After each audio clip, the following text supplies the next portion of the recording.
Okay, Okay. so good afternoon, everyone. I hope everyone is in their homes, and welcome to the new product development, a journey into product innovation. So, begin by just having a small brief about myself. So, I graduated from mechatronics engineering from the German University in Cairo. I hold both a bachelor and a master's of science. I am a project manager and I'm PMP certified, and I served as a board member on PMI Egypt chapter for almost 1 year, where I handled the project conference for PMI Egypt chapter in 2017. I'm also a certified product manager and AI PMM member and ambassador. I'm also an MPD certified product development expert, and currently I'm the PDM Egypt chapter co-founder. And at the moment, I am working for Electrolux Home Appliances as a local category manager for washing machines, where my role in a nutshell is handling and leading the product innovation from end to end, starting from the ideation of a new product, exploring the consumer pain points, until the commercial launch of the product into the market. I would like just to break the ice in the webinar here by talking a little bit more about some new product development myths that we hear every day in our life. So either you are working in a new product development process or you encountered it. There are some myths that I would like to explore. So the first myth, and I think that most of us have heard this before. So the more features we put into a product, the more the customer will like it. And I can tell you that how much I've heard this myths several times, especially from guys in sales, with all due respect to all of them. But they all think that the more features you put into a product, the more the customers will like it, the more he will have a pitch sale that he can sell the product into the customer. And the best example about this is Google Glass. Google Glass is one of the major technological products that was launched in 2013 from Google, where it had lots and lots of features. And unfortunately, it didn't spend more than 6 months in the market, and it had a major failure. So disregarding that it had lots and lots of features, lots of technology, it did not pass and it failed. And if we started to explore what was the main reasons for the failure for Google Glass, so the first thing is that there was no clear pain point for Google Glass. So when you start launching a product into the market, the main problem that the companies face at this moment that there's no clear pain point. So you're putting a solution before finding a problem to solve.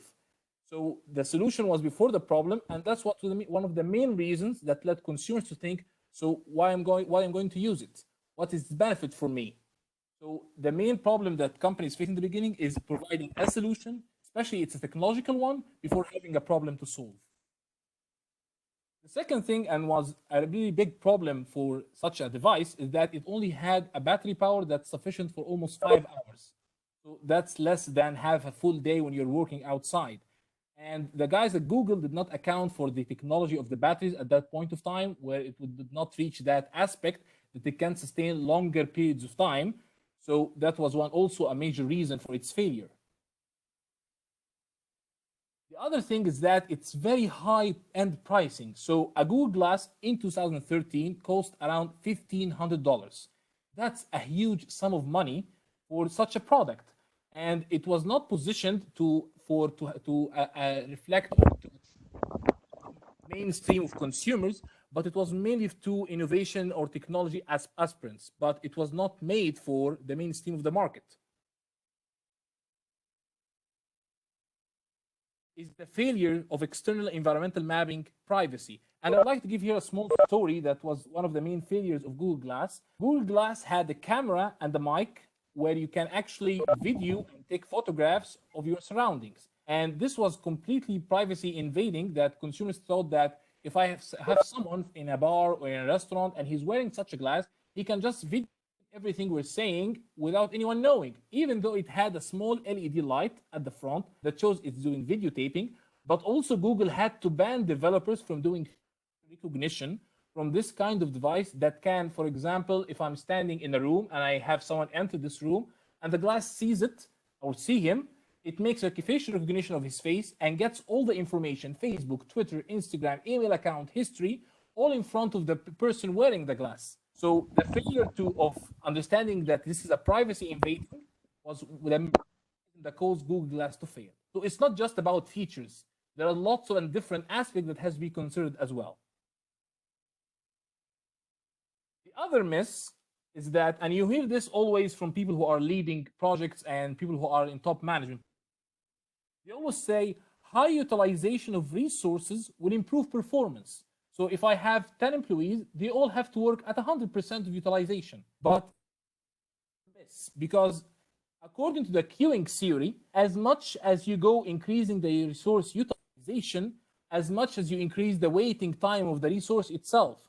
Where you have that, the reality is that there is project delays. So if you have someone who works 8 hours a day, 5 days a week, so 40 hours, and you are engaging him in 5 different projects just to fill his time to be at 100% utilization, this person will, in the end, he will have unfinished work in progress in huge amounts, which will lead to several project delays.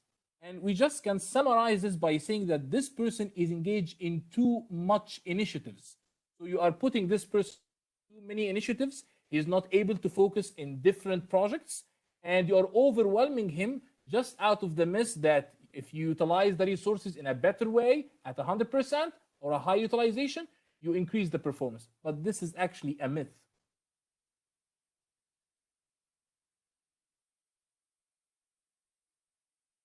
So now that we have broken the ice with the introduction, what do we mean actually by new product development? So the word new product development, it's a definition. So the definition says it's the overall process of strategy, organization, concept generation, product and marketing plan, creation and evaluation, and commercialization of a new product. So you have an idea, and you take this idea, you do an evaluation of the idea, you start generating a concept, and then you evaluate this concept and see if it can hold a project, and you can get a product out of it. You start developing this product, designing it, then commercializing it, and selling it and launching it into the market. That's in a nutshell. That lots of people actually misinterpret the word product. So when we say product, some people say products and services, but that's actually wrong because a product consists of both goods and services. So what do we mean actually by a product? It's a term used to describe all goods, services, and knowledge sold, and products are a bundle of attributes, features, functions, and uses that can either be tangible or intangible. In terms of having a physical good, and intangible in the terms that you are having a service. So that's one of the major things that people actually misinterpret. So they say products and services, but a product consists of both goods, which are the tangible parts, and services, which are the intangible. And an example of this is Starbucks. It has two kinds of products. It has goods, which is the coffee that you take at the counter, and the service provided by the place itself. So it's a bundle of both. So a product can either be a good or a service or a mix of both.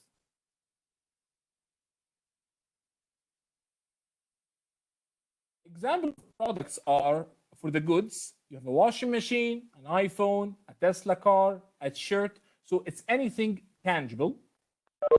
All the other things that are intangible. So you have like Facebook, Amazon, Uber, Airbnb. All of these are services. And both goods and services are falling down under the product term.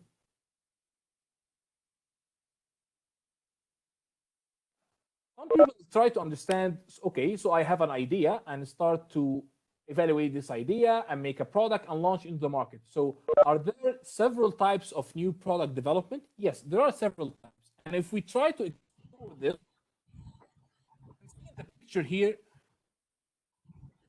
types or two axes where we can evaluate the types of new product development. The first axis at the top here is the newness of the market. So am I launching this product in a new market, or is this a new product? Two axes define the types of new product development. One example that we can take, for example, if I have a low market newness and a low product newness. So it will be an improvement to existing products. What would be an ideal example of this?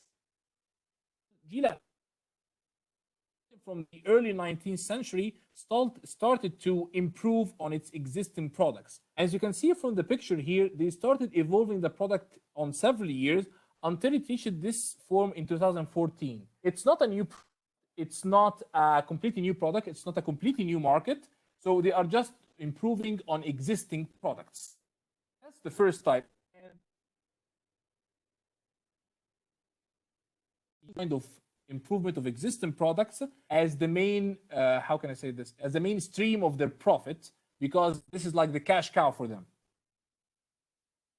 Another example is new product lines. So you have, it's a new market, but the product newness is a little bit medium. So an example of this is when Apple launched their iPhone and then their iPad. So initially they had the MacBook, and then they started launching the iPhone and the iPad. So they are started extending their product portfolio into new product lines.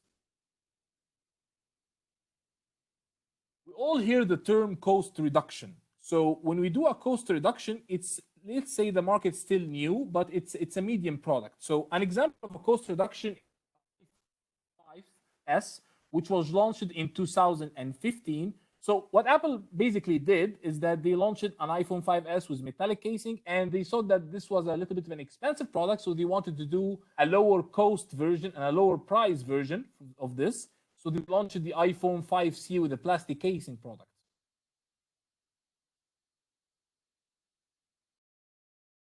Come to the new to the world products. And when you hear new to the world product, these are the products that were launched for the first time ever. So these are the products that has the highest risk during the development and the highest risk during the launch.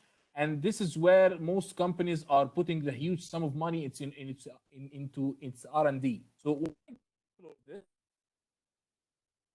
digital camera. This was a completely new to the world product. We did not have a digital camera before.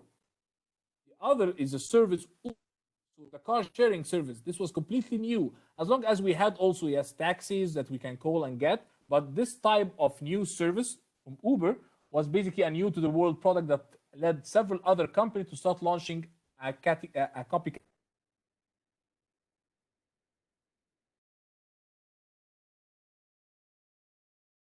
So, talk in the beginning about the new product development process. So, in the new product development process, you have 5 main stages. The first stage is the opportunity identification and selection, where you have the innovation team in the company starting to scout for new ideas, either from the external, from the customers, from the suppliers, or doing this internally inside the company by getting information from employees in several different cross-functional areas.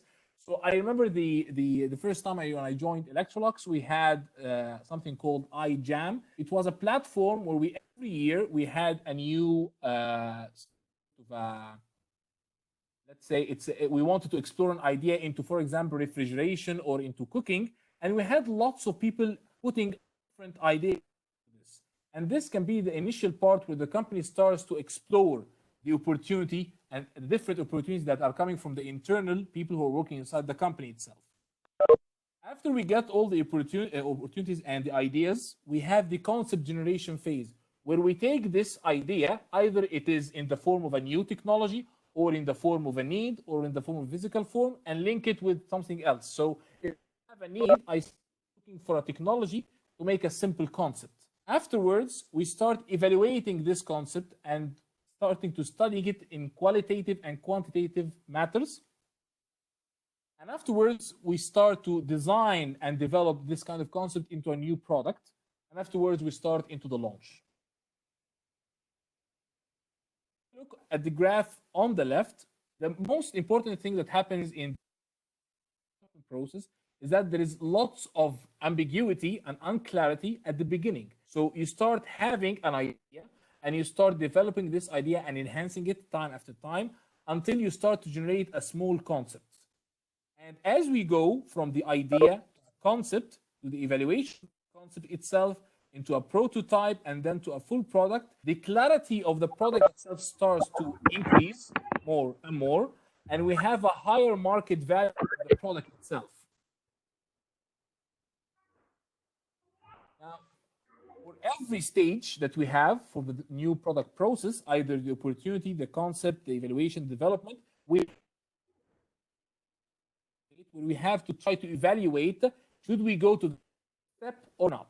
So you start with the opportunity identification, and then you start evaluate where should we look for a technology that combine with this need, where should we look for a form that they combine with this technology, and then you start to generate the concept, and then you start doing a screening phase. Would you say that this concept is worth the screening, and then you evaluate the project and say, should we go for development?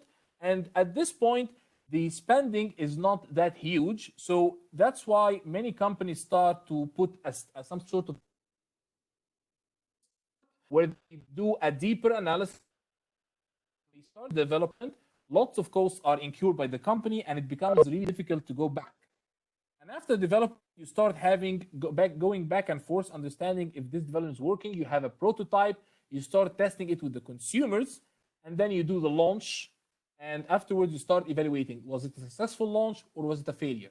And we're going to see as we go forward what is the main reasons for projects to fail and for new product development process initiatives to fail.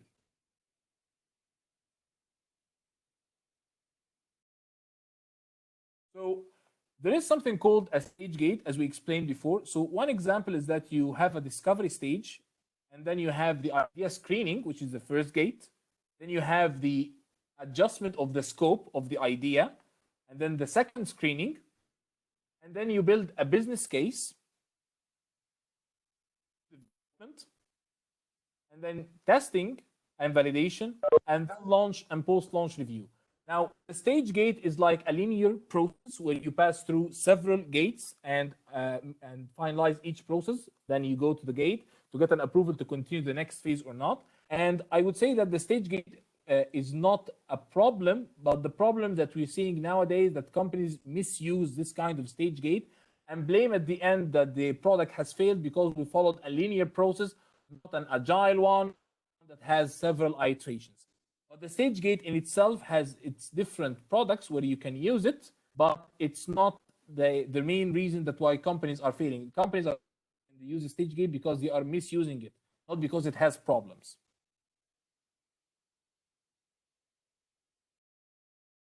So the main question. So now we know what's meant by new product development. The other question will be, okay, then why do a new product development? It's nice we do create a product, but why is it really important? You would be amazed that in 2014, a research was done that says that almost $100 billion invested in technical product development. That's a huge sum of money.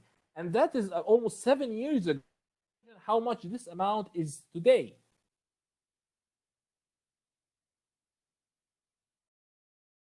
So when we say that the new product development holds the answer to the firm's biggest problems, so how do new product development helps the firm? The first thing is that it helps the firm to create a product differentiation. So I would like you to imagine that if all the companies are creating almost the same product, it becomes a commodity and a me-too product, and you only start buying from one company, not from the other, because of pricing or because of the campaigns they're doing on marketing, but not because of the value that the product is providing. Now, if a company have a good in place new product development process, it can create products that has differentiation from the other competitors in the market.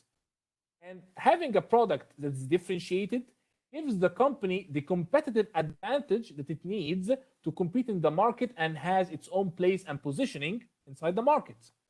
And this kind of competitive advantage leads the company to a higher profitability. So if I'm a company that has a different product that's differentiated and that delivers a specific value for its targeted markets, this gives me a competitive advantage, which allows me as a company to put some premium pricing on my product that gives me the profitability needed for the company to sustain.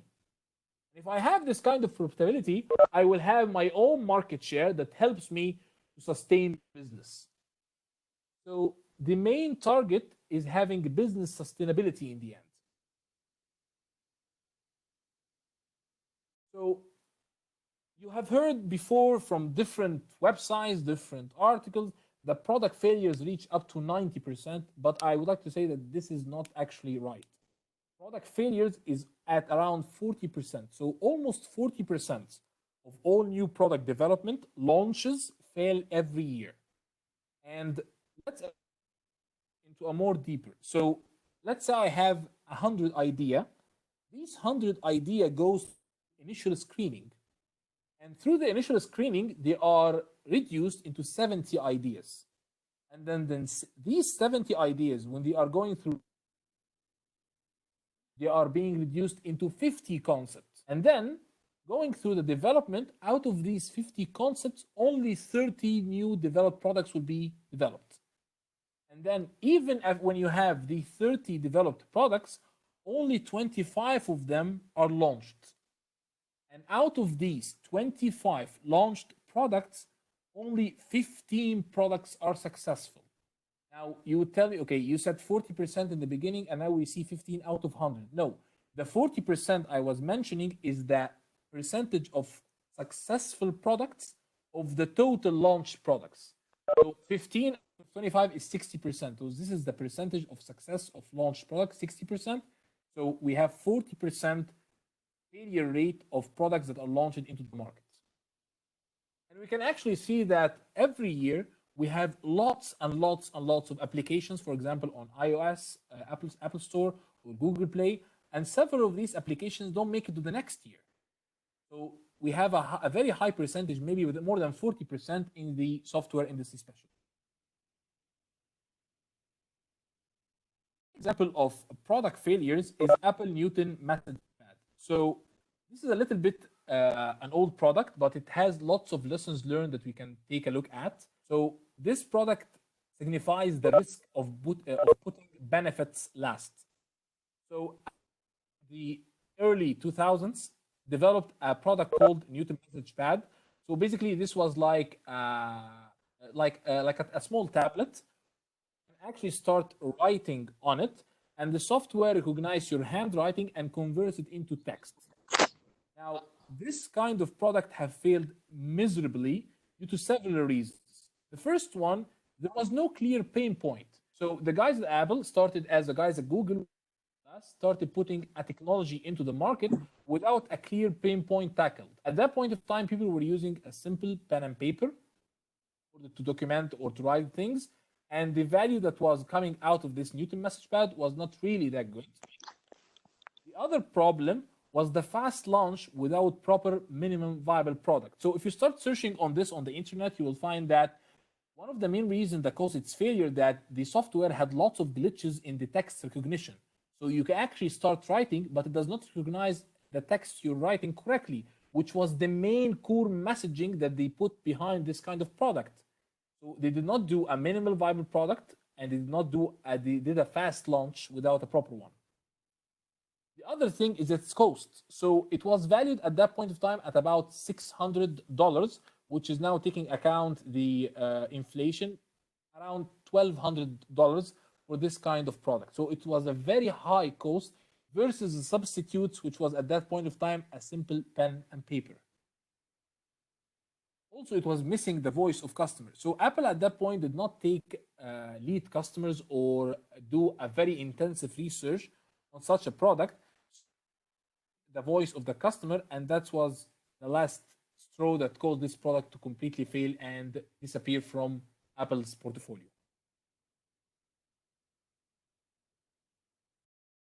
The other failure that we have, and I think everyone would know this, Windows Vista. So Apple had quite some, Microsoft had quite some failures with several products. The first one was actually with Windows Vista when they launched it in 2000s. So Windows Vista was much, much slower than its predecessor XP, and everyone who had an XP and started installing Windows Vista on his computer, the same one at that point of time, started seeing lots of lost speed in the software itself. If you had an old PC and you wanted to install Windows Vista, it was not really good. You had to replace your own computer, which was a really bad thing. Windows Vista had too much security pop-ups on every action, and that caused frustration for lots of people. And the last thing that caused Microsoft to run and get Windows 7 as soon as possible to replace it, that it was a very unstable platform and crashed regularly. So as you can see here, there are lots of pitfalls that Microsoft has taken that caused Windows Vista to fail. And unfortunately, they did not account for this as well when they launched Windows 8, which was replaced by Windows 10. So as we have seen now, what do we mean by a new product development and why new product development is essential? I would like to explore one last thing, which is the product concept. So what do we mean actually by a product? So ideally, we would have a need for a customer or a benefit that we need to provide, and we start searching for a technology that fit with this need. And with this technology and this need, we get a form and we have a product. So the technology permits us to develop a physical form or a service which is intangible that provides the benefit or satisfies the need. As you can see here, when the intersection of the need, the form, and the technology, you have a new product.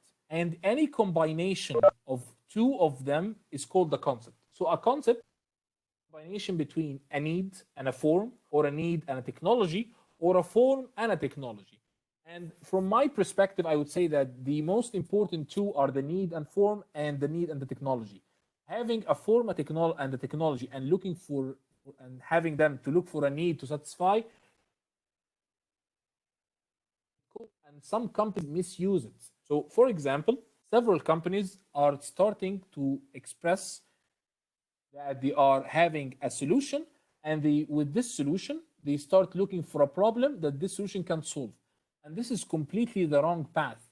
Ideally, you would have a problem, a pain point that the consumer have that you would like to explore, and afterward you start creating a solution for this problem. But going the other way around, you put the benefits last, as we have seen, for example, with Apple, and this will cause, with a high percentage of risk, your product to fail.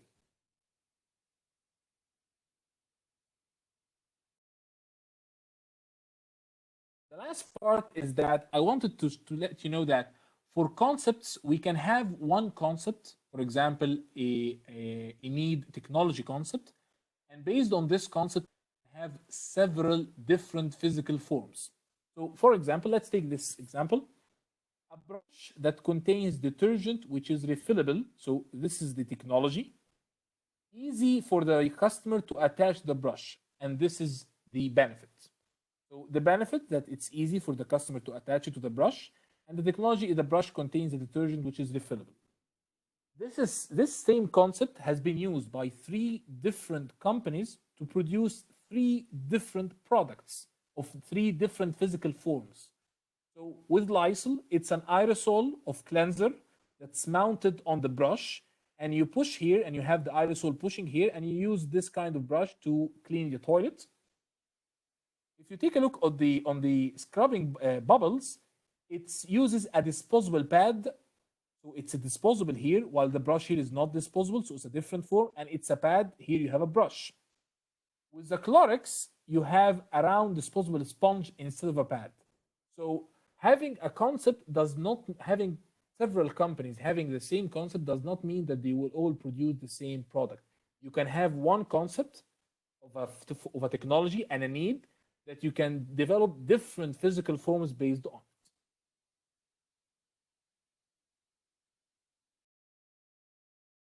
I would see the timing. I think that we run maybe too fast during this. I would like just to use the next 10 minutes to give some information about PDMA and the product development camp. So for the guys who don't know what's PDMA, PDMA is the Product Development and Management Association, which is the world foremost and for product managers and development professionals, practitioners, academics, and service providers. And PDMA has several chapters across the globe in North America, South America, Asia, and Europe, and Australia and New Zealand. And at the moment, we do not have a chapter in Africa. And I'm currently working with my founder, Professor Muhammad, to establish a new chapter in Egypt for PDMA. I hope that several of you on the call will be interested in joining this kind of initiative. That PDMA, as any other association, has a body of knowledge for the product development and management. And this body of knowledge, if you are interested into certification, you can use it into study for the certificate of the new product development professional, which is a high certificate in product development worldwide. Offers different assets in terms of toolbox and essentials or different topics like open innovation, design thinking, Also, they have a handbook on new product development. Talk about the product development camp. So as an initiative, because there is, let's say, we wanted to enhance or introduce the new product development in Egypt for the next period, and we wanted also to use the idea of the chapter. We are launching a new product development camp in Egypt next this July in the American University in Cairo, and it will be around understanding what we mean by the product innovation and going through the 5 stages of the product development, from ideation, the concept generation and evaluation, and the product development and the launch.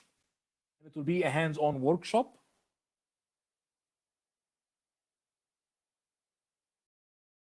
So it will be 1 week from the 5th to the 9th of July this year. I hope that by that time we would have, let's say, finished with the Corona situation that's going worldwide, and hopefully everything becomes better. It will be located at the American University in Cairo in the new Cairo campus, and this is the registration link. If you have any more questions on this, please reach out to me. I will be more than happy to give you more information on it.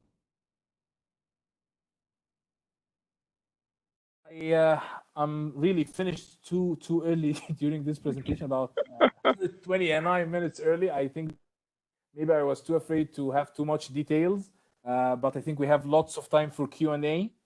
So, Yes. Mohammed? Yes, thank you, sir, for your great presentation. I really enjoy the content and the way you are going through the presentation. I'm sure that we have a lot of questions here today. So please unmute yourself and start express yourself and ask whatever you would like to know more about the product development and BADMA. Or if you can just type in the chat box, I will be taking the question on the chat box also. Okay, but until we receive the new questions, I would like to say that a new process of starting the chapter in Egypt, you have the full support of Egypt chapter from the IIPA. We have a lot of experience in the past year and a half dealing in this legalization documents and working and community engagement in Egypt. I believe that you will have our full support to the community. Thank you, Mohammed. Thank you. It means a lot. Thank you very much. Thank you. So I have a question. Assalamu alaikum, everybody. Thank you, Saif, so much for this really insightful presentation. I mean, it was very nice to hear and learn more about new product development and your experience with this. So I have a question, I mean, that might be a bit confusing. So, I mean, what could be the difference between, I mean, developing a new product just in an a basic intuition, just I have an idea and then go to the workshop or grab a pencil and a paper and start sketching this idea and see what the material could be used for it, or how could it be machined, and then start making this product, versus, I mean, following a structured and let's say a formal new product development process. What's the benefit of following such a structured process versus going and following my own intuition on developing a new product? So that's basically my question. Thank you, Mohammed. So this is a very important question. Thanks a lot for asking it. So basically, when you start working with your intuition, you're doing something like hit and miss. So you're not following a structured process. And the main problem from product development point of view, is that new product development is a risk process in its terms. So you have a risk that your product, even if you do things correctly, if you follow a process correctly, there is a relatively high percentage of risk that your product will eventually fail. So even with the going through a process that you start to identify the customer pain point, you start creating an idea, you start evaluating this idea if it can be generating a concept, and scouting for the technology that can benefit this idea. Even following this kind of structured process, it gives you a better advantage that you will have a higher probability of success. But if you start working on your intuition, so I have an idea, I start to explore a little bit. Okay, I think I can do it in this way. Following this kind of process, you are missing on lots of steps. Like you can create, for example, a product that no one wants, as we have seen, for example, with Google Glass and with Apple Newton. So these companies have spent huge amount of R&D on products that no one actually in the end used, and they did not successfully amortize this kind of cost, and it hit the company's P&L in the end. So going with intuition, as much as it's really nice to think of several ideas and generate ideas, but if you don't follow a structured process, you increase the risk of your product to finally fail for several reasons. And one of them is that it's a product that no one actually wants to buy because it does not solve someone's problem, or it is a very complicated and costly product versus its substitutes. Does that answer your question, Mohammed? Yes, I agree with you. I mean, there are lots of pitfalls, you know, that I mean, for a new startup company or an entrepreneur who is excited about, I mean, starting a new business, making a new product. I think there's lots of risk. Perhaps people might not follow like the evaluation, certain evaluation. As you said, I mean, you might end up like developing a product just because you think that this product is very cool or it's very nice, does not mean that there is a need for such a product. You need to listen to the voice of the customer, as you mentioned. And I believe that there are other and lots of other pitfalls that you're not following a structured process. You might fall into one of these. So it's, I agree with you that it's good to follow, I mean, such a process, which I think is based on like the best practice from people who have been practicing this for years and years in big companies.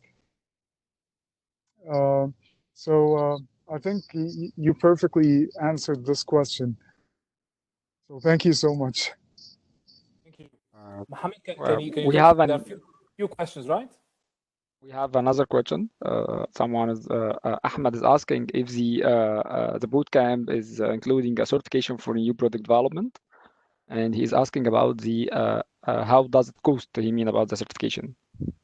So okay, so basically, we're working now with PDMA to so there will be a certification from the AUC regarding the attendance, and we're working with PDMA to get also a certificate for the people attending the workshop to have a certificate of let's say completion for new product development. So it will be something like a certificate of being I wouldn't say an expert, but being a professional in the product development body of knowledge. Okay, I like this part, by the way. Okay, Hisham would like to thank you for your great presentation, and he would like to know how can we avoid failure of new product development? So avoiding failure in new product development, I would say that there are three main points that you need to take into consideration. So the first point is that a company needs to have an innovation strategy. I would say that a company without innovation strategy is a company that's deemed to fail in its new product development initiatives. And based on and this innovation strategy should not be something out of thin air. So you should have the mission of the company and its values and its vision, then driving the strategy, the corporate strategy. And from this corporate strategy, you get the innovation strategy following it to fulfill it. And based on this innovation strategy, you break it down into a new product development portfolio strategy and a new product development project strategy. And you have to make sure that every new product development initiative that you are taking is serving in the end the innovation strategy, and which is serving in the end the mission of the company. This is the first part. The second part is that when you go into a new product development initiative, you have to have something called product innovation charter. And this innovation charter, it's, let's say, for people who are experienced in project management, it's like the project charter. And in the innovation charter, you have several areas where you have the background, where you start talking about the background of the project, the focus, the scope, and everything. Then you have the focus of the project itself, any special guidelines. So this kind of charter is really important, and I can actually try to share with everyone here, if it's possible, the good timing that we have actually finished on, how we can activate this. So just give me a second here. May I ask a question? Yes, just give me a second. I'll just go through here fast. So you have the background, focus arena, golden objectives, and special guidelines. This is for the product innovation charter. And the other two things is the process that we talked about and the product portfolio. So ideally, you have to have a balanced portfolio that you put your projects and your initiatives into a sort of a balance. So you cannot have all your products, initiatives going into new to the world products, or all of them into something like an improvement of existing products without new products that are differentiating and they are technology upgrade or extensions. I hope that answered the question, Hisham. Yes, Tarek, you were asking a question. I'm sorry. Yeah. First of all, thank you very much for your fantastic presentation. My question is, do you follow the same process in your company, Electrolux? Yes, I would say that the Electrolux follows a similar innovation process. So ideally, in the new product development process, you start with the strategy, let's say, and this is what we're doing currently. And we have a full innovation process that goes from the ideation until the end, where we start in the beginning by identifying the customer pain point, investigating the customer pain point, and trying to doing much more of a market research to understand how we can solve this pain point in sort of a concept. And based on this concept, we try to link it to a certain technology that allows us to solve the customer pain point. I would say yes. I would say that I'm proud to be part of Electrolux who are actually following this, let's say, up to the standards. But my understanding is most of the big companies or multinational companies follow almost the same processes. So what the difference between the process which Electrolux follows and Samsung, as example, follow? I would say that the guidelines or the high level overview of because let's say it's a standard way. So all the let's say the successful companies are following the same guideline, but the difference is in the operational part or the inside of each step. So for example, during the innovation charter, you have different parts where you start to explore. You start to explore every aspect here. So each company can have different templates, different processes, but the guideline is still the same. You have to have some sort of an innovation charter. You have to have some sort of a portfolio management. And what the correct or the criteria make some companies perform much better than others if they are at the same time follow the same processes?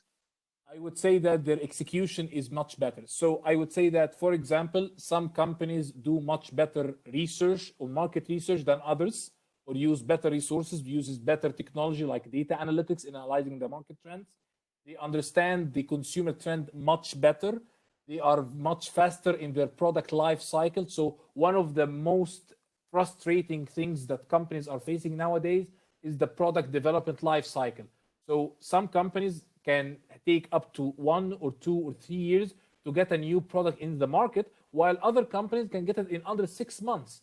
And in this kind of fast execution, you have companies gaining much more market share and eating from the share of their competitors based on how excellent they are executing the process itself. So it's no secret that the process is almost the same, but the execution is different from one company to the other.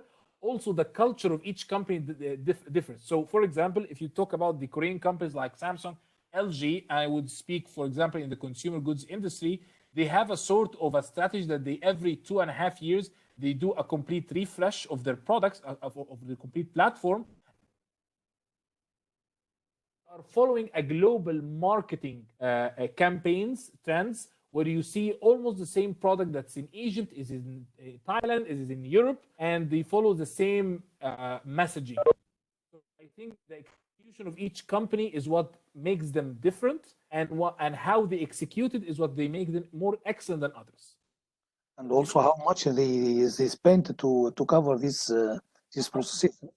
Yes, I would say that the budget, of course, is a major point, but I would like to stay out of the budget terminologies for the moment, because some companies put lots of money and they put it in the wrong places. Yeah. Other companies use smaller budget but use it efficiently, where they get much more value out of it. So I would say that yes, budget terms are a big concern, but it depends also on how you manage this kind of a budget. Because some companies can start hemorrhaging money in different countries, while it's best to study an entire region with similar culture or characteristics. Thank you very much. Thank you. Just to add a little about the cash how to invest, manage the budget. I was working with a several startup in the last year. I saw most of them follow the burning cash strategy to burn all the liquidity or cash they have to offer the service they try to produce to the customer on a low rate. And when I ask them what will be your plan when you are out of cash, you have to raise the fees or the service payment or the service subscription for your end user, and that will create a resistance for the customer, because you make him for almost 1 year dealing with you with a rate a low rate above lower than your production cost. And the answer I said that we need to expand, but actually after 1 year, from 9 companies, 6 of them out of the market. This is one example of the bad use of budget. Yes. We have 2 questions, another 2 questions. One of them is asking, what are the famous organization implementing a product development in Egypt from inception to launch? I know one. I know one. Don't say Electrolux, huh? I will say e-finance. Okay. Well, okay, let's because I think if I said my own company, it would be some. This is a very hard question. Yeah. Well, hi guys, this is Ayed. Hi, Saif. Thank you for the presentation. Well, this was my question actually. My concern out of it was is not about what are the organizations or the players in the market, whatever the industry is. I mean, what are the implementing companies like IBM and all those kind of technology companies and so on.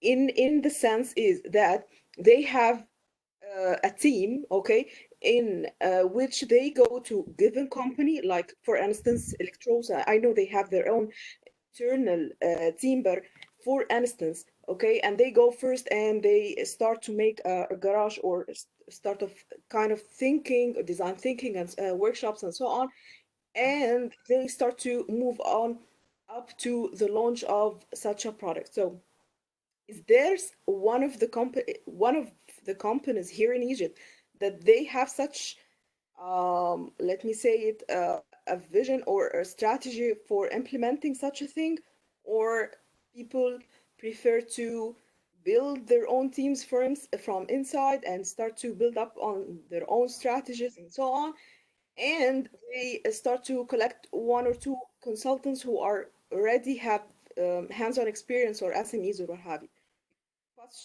Yeah, I got your question. Let me just rephrase it. So what you mean is that do the companies in the market in different industries are using internal teams, or they are using or piggybacking on other consultant companies that drive their innovation up to a certain extent, where they actually get them from idea to launch instead of investing in their own teams? Is this your question in some sorts? Yeah, actually my question is, I know that not all the companies have such, if any, what are the consultants?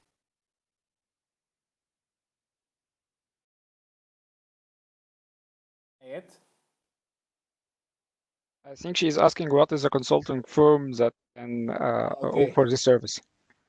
I think we have lost Ayed. Yes.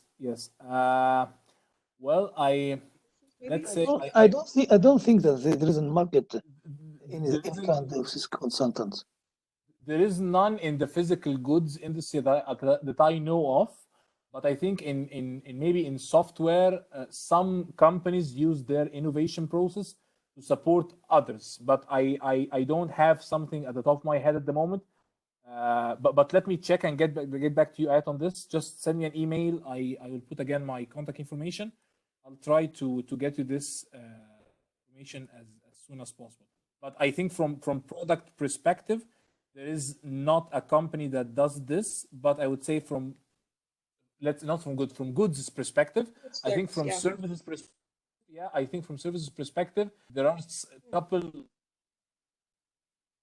But I will tell you that in Egypt, this is not a trend. Maybe abroad it is, and I think that the main reason for this is the IP issue, so intellectual property. So lots of companies wouldn't get other consultancy to do their innovation process, especially on if it is a major launch. And I will tell you why, because even with a non-disclosure agreement, that we have several.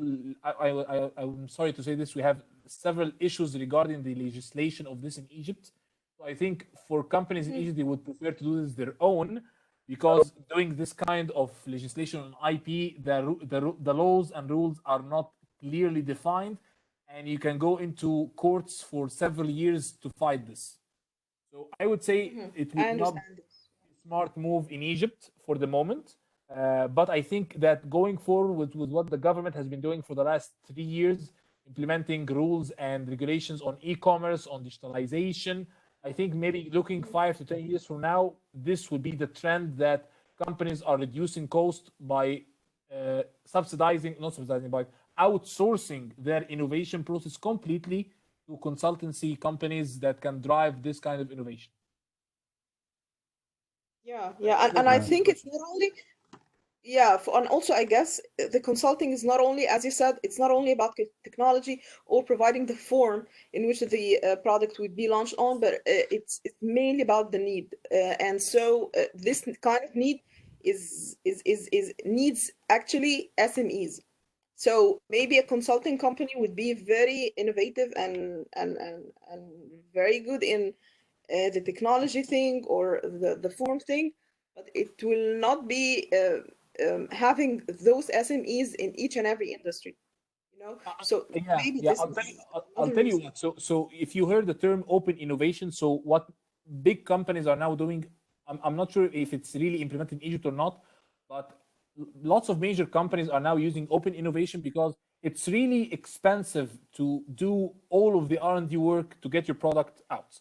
So the open innovation concept allows you to try to partner either with a competitor, where you can do something like a joint venture, or with a small company that's specialized in a specific technology or a specific market trends analysis. So, for example, I think that going in the future, we can have a major company that's outsourcing its entire innovation process end to end. So you have a small company doing the market insights and trends and the analytics and the analysis, and giving this output to another company who's doing the concept generation, the concept testing, who's giving it to another company who's doing the development work itself. So I think this model is going to be in the market, maybe not now, maybe not 5 years from now, but I think going forward, this will become a trend because it's really expensive to do the complete product development, especially when you're doing it also in a physical good, not just on a service. I have another question. Thank you. Okay. The question is, what are the chapter of the BDMA body of knowledge, and does it cover economic model of product design and development? Okay, I just didn't get the first part of the question. What is the first part was asking about the chapter of the BDMA body of knowledge, the development management association, the body of knowledge. Okay, so the body of knowledge consists of 7 main areas, where you have the strategy, the new product process, the market research, tools and metrics, culture and people, and the portfolio management. So it covers 7 main areas.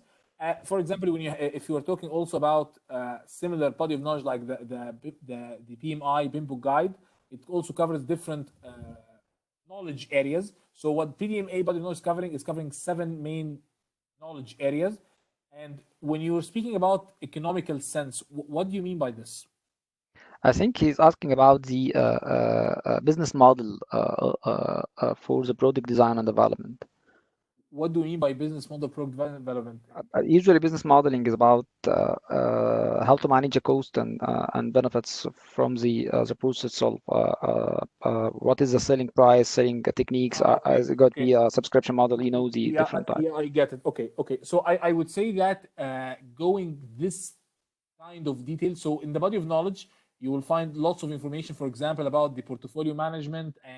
But if you're talking about, for example, pricing itself, it's a specific knowledge area that I would say that it's not present in its own inside the body of knowledge, but the framework that the body of knowledge itself provides, that gives you, I wouldn't say a helicopter view, but it gives you the main knowledge areas that you need to understand in order to become an expert in product development. So when we speak about strategy, it gives you understanding what do we mean by strategy. And when we speak about innovation strategy and development strategy, how they are interlinked together. And also, when you say, for example, that what's meant by a first mover strategy. So this is the person that's incurring all the development costs to develop a certain technology or a certain product that's being launched in the market for the first time. So this is the PDMA body of knowledge. I think that certain specific topics related to, for example, voice of customer, business modeling, and such stuff are present inside the toolboxes that PDMA provides through their website.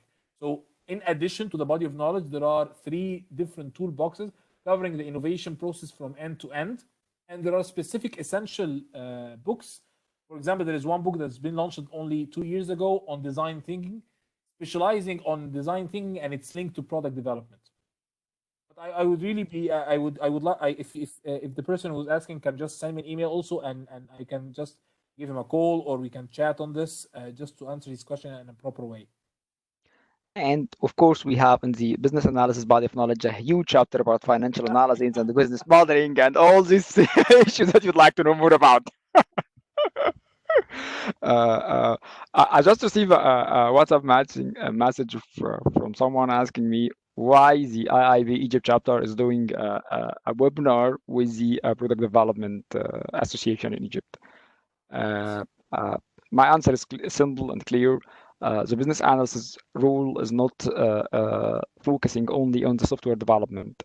Our practitioners is around the world in different sectors, in different business lines, from defense to economical to airlines to aviation to product development in tangible product like home appliance, like medical equipment. All these business lines have a business analyst who will do the job to listen carefully to the end user needs and define these needs and designing a solution and a product that really change their life. I like this quote that Saif sent to me in the introduction briefing about the presentation, that he's passionate about developing a product that changes people's lives, and this is what we do in the business analysis practice. This is what our business analyst practitioners doing around the world. I hope that my answer was clear. If I can add, Mohammed, just on building on what you're saying, I think that it has become really indispensable asset to have a business analyst in every project or every new product development process initiative.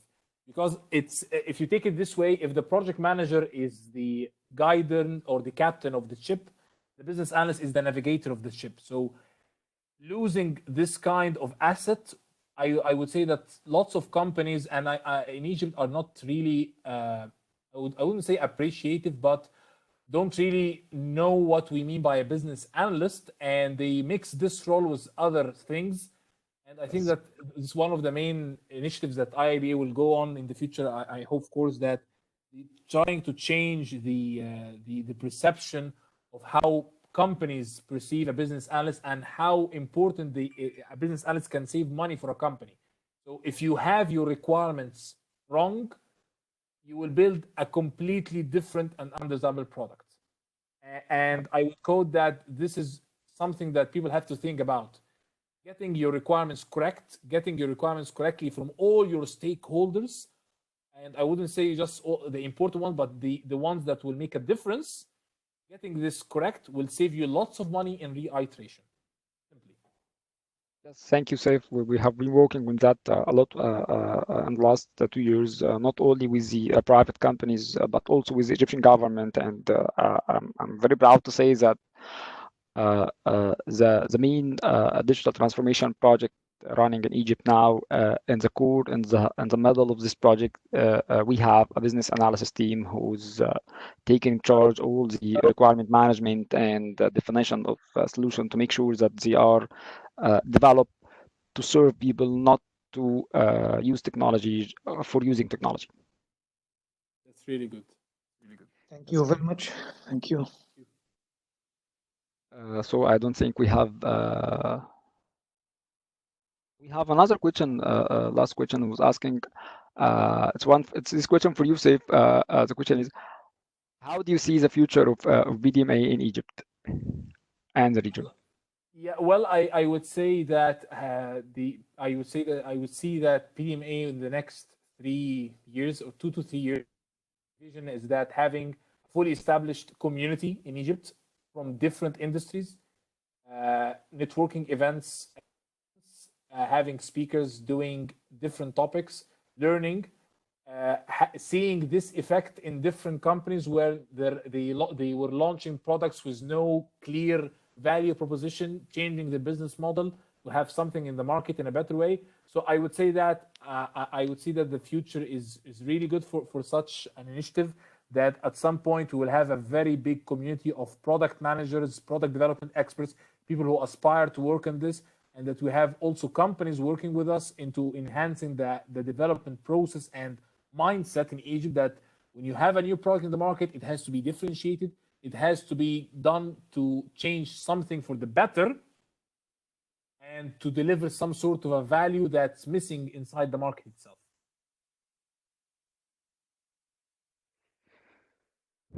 I don't think we have another questions. This was the last question. Thank you, Saif, for your time, and thank you everyone for attending our webinar today. And I'm sure that we will have another webinar with Saif and the new board of the BDMI in Egypt. I'm sure that Saif will agree with me. Thank you. Yes, Of course. thank Thank you very much. Thank you. Thank you. Thank you, everyone. Thank you. Bye.